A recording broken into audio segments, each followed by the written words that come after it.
Welcome to this episode of the Iowa Beef Collective. I am your host, Patrick Wall, and we are live with another episode here at the Iowa State Fair. Here in the stalling barn, I'm with Anthony Monroe from Merck Animal Health. And Anthony, cattle have never been worth more money. All right. And I think health programs have probably maybe entered the mind of some other folks, maybe more so than they ever have, because if we don't keep these things alive, they're not worth anything. With very few cattle available for the feedlots, a healthy calf going in has immense value. So talk about your career with Merck, what you do, where you cover, that type thing. So I'm a territory manager on their cattle team. So I cover southwest Iowa. So about 33 counties, kind of go from Missouri border over to Nebraska up through up to Highway 20. Call on and work with veterinarians, cow-calf producers, feedlots, a couple dairies even in my geography there. Been with the company 9 years here now. So, yeah, a day-to-day activity for me, I guess, is, interacting with all those producers, their veterinarians, nutritionists, consultants, you name it, we're kind of involved. I'd like to think we're an important piece of that puzzle for what they're trying to do. Like you said, with cattle, the way they're priced right now and the inventories that we're seeing in the cow segment and placements in the feedlots, guys have really been focused on, weaning a good product and getting those placed into those yards. And a lot of our conversations lately have been, obviously pounds are paying. So Yeah. a lot of focus, obviously keeping them things healthy and growing and doing what they're supposed to do at the side of the mama on the green grass, which we've fortunate enough this year in Iowa to have plenty of that here so far. Getting them through that stress of weaning is critical. So most of our conversations, obviously we always want to keep them, working with their veterinarians as on the producer side of things. And as they're looking at, moving here into the weaning season on these spring calves, what challenges they typically face and getting that vaccine in place in a timely manner is really what's important. So, a lot of times those conversations we're backing clear up into while those cows are gestating that calf. Sure. Making sure that we're putting a healthy calf on the ground, and then, if we've got some challenges, in young calves, some intranasals are very important is what we're doing. Pasteurella and those bacteria have been a real challenge for a lot of producers. Yeah. And obviously keeping healthy lungs in those calves is key, because when they go to the feed yard, the way guys are feeding steers now, feedlot cattle to 1,500, 1,600 plus pounds, right. Having a healthy lung through all that is very important. So, one of the things that most of us, we're not used to this because it hasn't happened here in a number of years, particularly in parts of Iowa. We've had rain and we got grass. Yeah. And I think maybe some of the producers are entering into the fall like, I don't have to wean.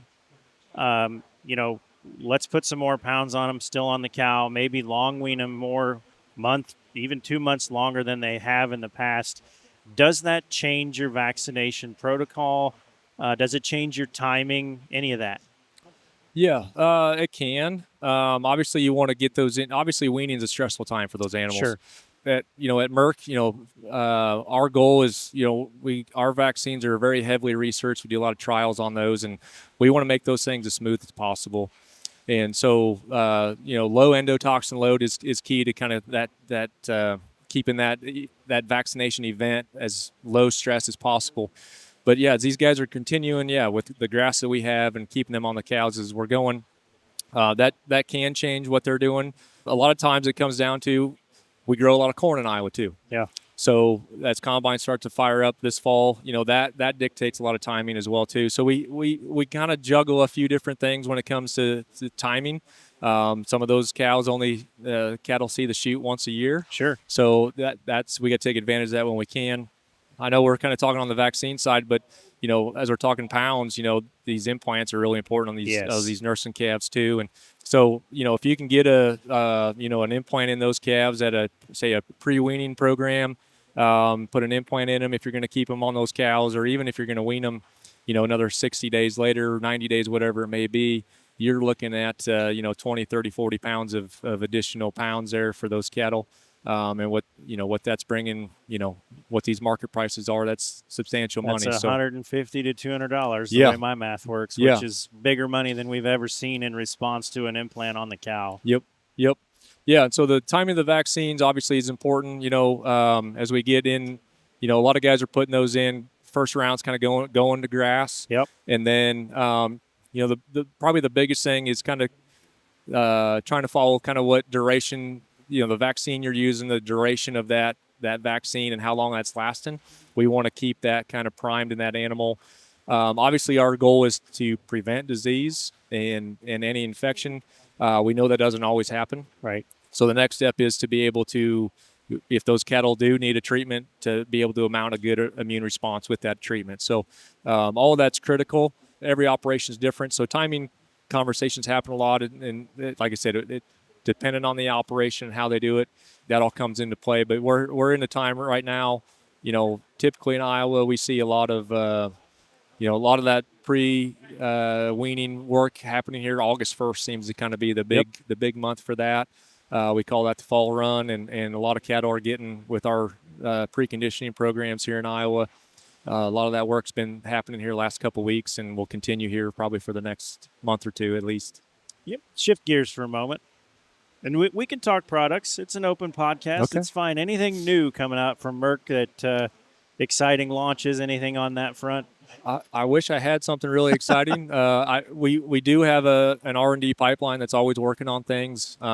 We've got some stuff coming, but it's just not quite here yet. We've been fortunate. In my 9 years at Merck, I think in just the cattle space alone, we've launched, I think it was around 15 products in Wow. 9 years. So from vaccines to implants to antibiotics, we're and some of those have come over from our human health side.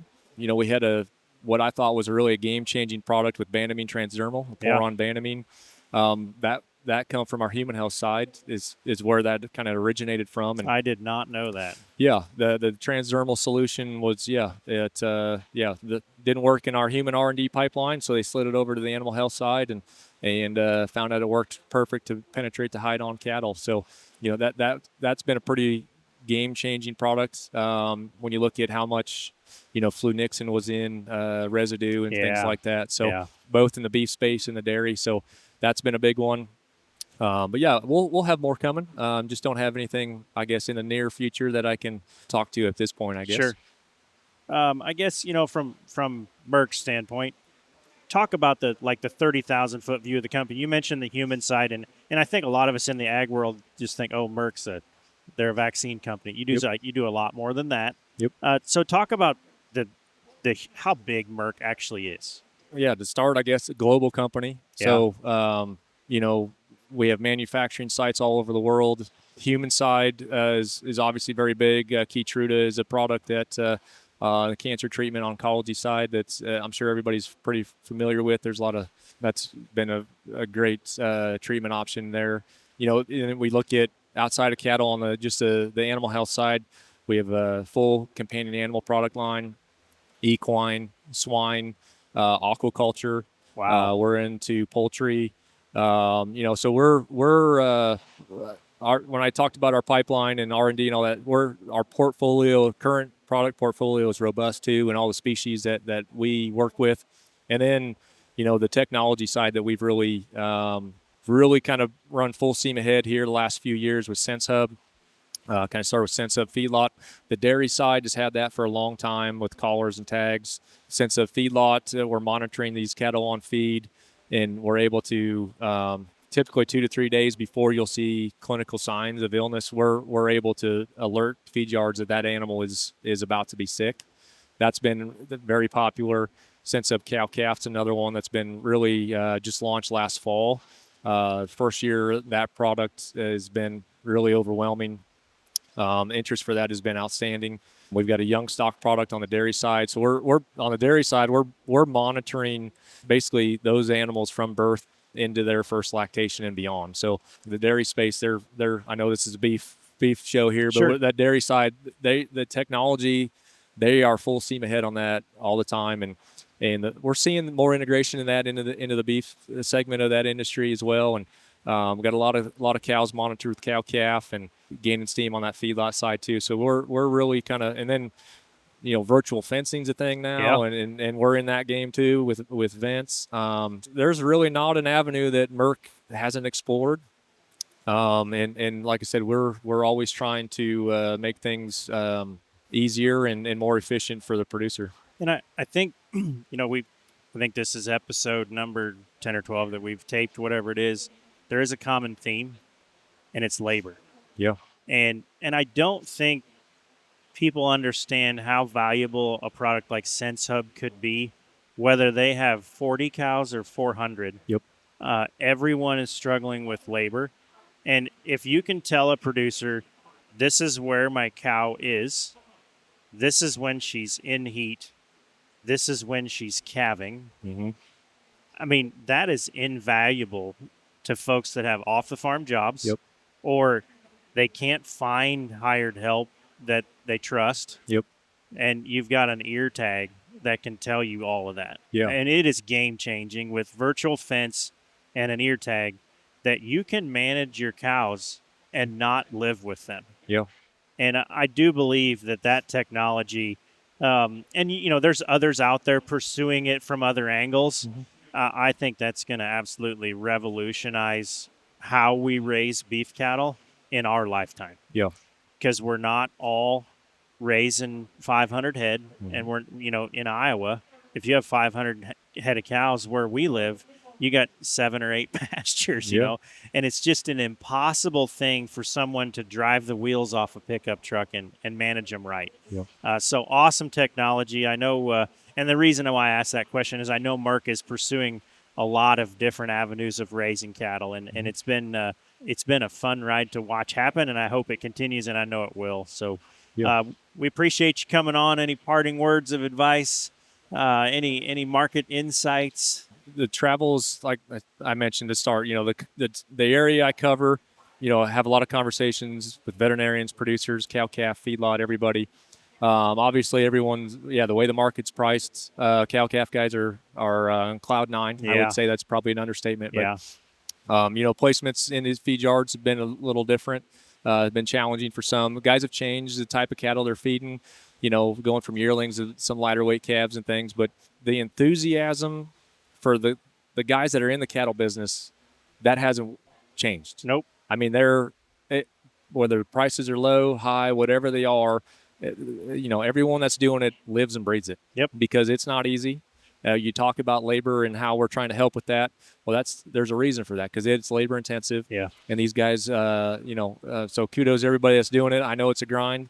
I got a very small herd myself and a job off the farm, and I know what it takes, to do those things. But it's a great time to be in the cattle business, and I enjoy what I do and appreciate getting to come on here today. Yeah, thanks for agreeing to join us, and hopefully, we'll be continuing as things come out and as technology evolves, which it happens quick. Yep. It doesn't seem that way, but every year they've got something new come out, or a new feature, a Sense Hub, or a new tag that can do this or that, and it's been exciting to watch unfold. So thanks for joining us, and thanks to you all for tuning in to this episode of the Iowa Beef Collective. We'll be back with more episodes here in the coming weeks. This institution is an equal opportunity provider. For the full non-discrimination statement or accommodation inquiries, go to www.extension.iastate.edu/legal.